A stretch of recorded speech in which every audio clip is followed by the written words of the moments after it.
Hello, my dear student. Welcome to Indigo Learner Rudra Halder YouTube channel. My dear student, previous ক্লাসে আমরা আয়তক্ষেত্র theory complete করেছি এবং আয়তক্ষেত্রের 1 নম্বর শেষ করেছি সমাধান। আমরা লেন্দি প্রসেস করব এখানে। যদি তোমরা শর্ট প্রসেসও চাও আমি শর্ট প্রসেসে করে দেবো, কোনো ব্যাপার নয়। তবে আমি চাইবো যে তোমরা আগে লেন্দি প্রসেসটা শেখো, এটা বোঝো, এটা বুঝতে পারলে ওইটা এমনিতেই পারবে। দেখো আমাদের আজকে সুবীর দাস বইয়ের পেজ নাম্বার 507-এর 2 নম্বর অঙ্ক। দেখো অঙ্কে কী দেওয়া আছে আমাকে আগে সেটা দেখতে হবে, নেক্সট কি বের করতে বলেছে সেটা বুঝতে হবে, তাহলে অঙ্ক অর্ধেক হয়ে যাবে। দেখো একটি আয়তক্ষেত্রের দৈর্ঘ্য ও প্রস্থের অনুপাত দেওয়া আছে 5:2। আর কিছু পড়বো না। একটা আয়তক্ষেত্র রাখলাম আমরা। একটা আয়তক্ষেত্রের বিপরীত বাহু পরস্পর সমান ও সমান্তরাল এবং প্রত্যেকটা কোণ 90 ডিগ্রি। এবার একটা আয়তক্ষেত্রের দৈর্ঘ্য ও প্রস্থের অনুপাত দেওয়া আছে 5:2। আমরা এই দৈর্ঘ্য প্রস্থের অনুপাত থেকে আগে দৈর্ঘ্য প্রস্থ বের করব। দেখো তার ধরি দৈর্ঘ্য সমান সমান, দেখো কত নেব, দৈর্ঘ্য প্রথমে কত 5x মিটার নেব। কেন এখানে দেখো ক্ষেত্রফল কত বলেছে 40 বর্গ মিটার, এত মিটার। বলো প্রস্থ কত নেব, প্রস্থ সমান প্রস্থ পরে আছে, পরে কত আছে অনুপাতে 2, তাহলে 2x মিটার। এবার আবার পড়ো এবং ক্ষেত্রফল 40 বর্গ মিটার হলে প্রস্থ কত হবে। দেখো আমরা দৈর্ঘ্য ধরেছি 5x, আমরা প্রস্থ ধরেছি 2x।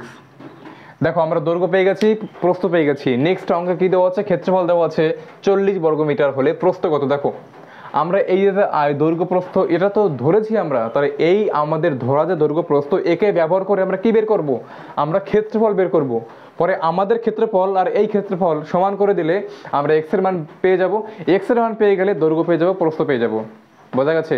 ওকে, তাহলে দেখো দৈর্ঘ্য পেয়েছি, প্রস্থ পেয়েছি, অতএব ক্ষেত্রফল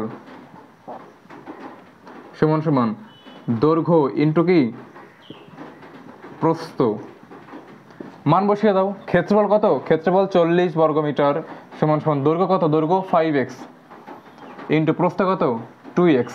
দেখো বা কেন দিয়েছি, কারণ আগে সমান আছে, বা প্রিভিয়াস থিওরি ক্লাস দেখে নিয়েও বুঝতে পারবে। তাহলে 40 সমান। এবার দেখো 5-এর সঙ্গে 2 গুণ করলে 10, x আর x গুণ করলে কয়টা x গুণ করেছি, দুটো x, তাহলে x এর মাথায় 2 বসবে। এবার দেখো আমি x এর মান জানি না, x এখানে চলরাশি, তাহলে এই x এই সাইডটাকে দেখে নিয়ে আসবো, এই সাইডটাকে ওদিকে নিয়ে যাব। চলো নিয়ে যাও। তাহলে দেখো বা 10x² সমান 40। এবার দেখো x, আমি এখানে অনলি x চাই, তাহলে x এর সামনে 10 কি আছে, গুণ আকারে আছে, ওখানে গেলে কি হবে, এখানে গুণ থাকলে এই পাশে গেলে ভাগ হয়ে যাবে। তাহলে দেখো বা x² সমান 40 ভাগ 10, 0 কেটে যাবে, কত করে থাকবে 4, বা x² সমান 4। এবার দেখো এখানে x² আছে, আমার কি লাগবে অনলি x, তাহলে x²টাকে সরাতে হবে। x²টাকে সরাতে গেলে দুই পাশে কি করতে হবে, উভয় পাশে বর্গমূল করে দেবো। এবার দেখো স্কোয়ার আর বর্গমূল চলে যায়, কি পরে থাকে x সমান রুটের মধ্যে, দেখো কি আছে 4 আছে, 4 মানে কি 2 গুণ 2। আমরা দেখেছি রুটের মধ্যে যে কোনো দুটি সংখ্যা গুণ থাকলে একটা বেরোবে। তারপর অতএব x এর মান কত 2। তুমি x এর মান 2 পেয়ে গেছো, বলো দৈর্ঘ্য কত হবে, দৈর্ঘ্য মানে 5 × x মানে 5x, মাঝখানে গুণ আছে কিন্তু।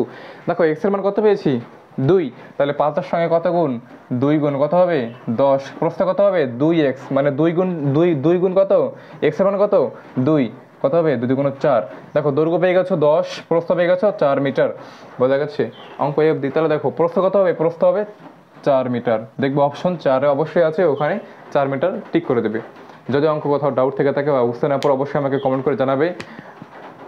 আর যদি তোমাদের মনে হয় যে না আমাদের এই জায়গাগুলোতে আগে করলে বেশি ভালো হয়, আমি অবশ্যই করাবো, তোমরা কমেন্টে বলবে। জয় হিন্দ।